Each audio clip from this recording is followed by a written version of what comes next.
Hi, Drew Tipton, Technical Evangelist for InfoScale here at Veritas Technologies, back again, and today I'm going to be talking about I/O fencing with InfoScale 8 in a Kubernetes environment.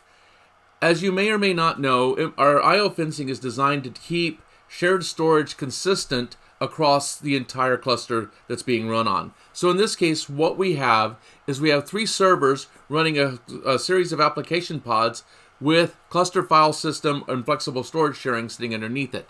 And the idea is to make sure that that container storage is consistent across all of those applications.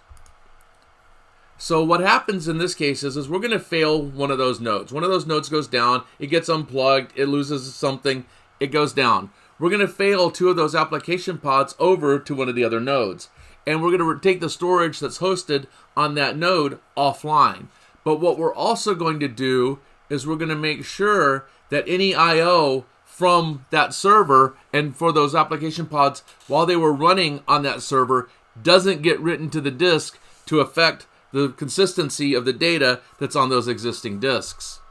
So what we're also going to do is we're going to make sure that Kubernetes is understanding that there's a potential split brain problem, and we're going to make sure that InfoScale and Kubernetes link up to make sure that they understand which nodes are offline, which nodes are online, and which nodes should be running application pods and accessing the data.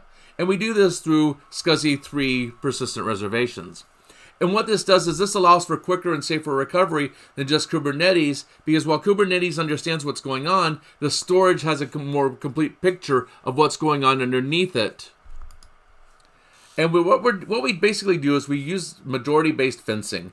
We go through, we detect which servers are up, which servers are not up, which hosts are running correctly, which application pods are running correctly, and we use a majority-based fencing to make sure that the nodes that are running in the majority are the ones that still have access to the data, still have access to the storage, and make sure that those applications are still running correctly.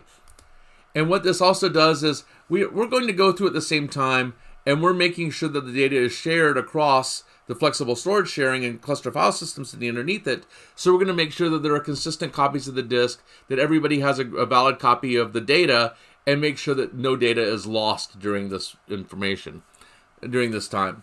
So again, this is Drew Tipton. Hopefully you understand a little bit more about I/O fencing in Kubernetes on InfoScale 8, and I will be back later with more information about InfoScale. Hope to see you soon.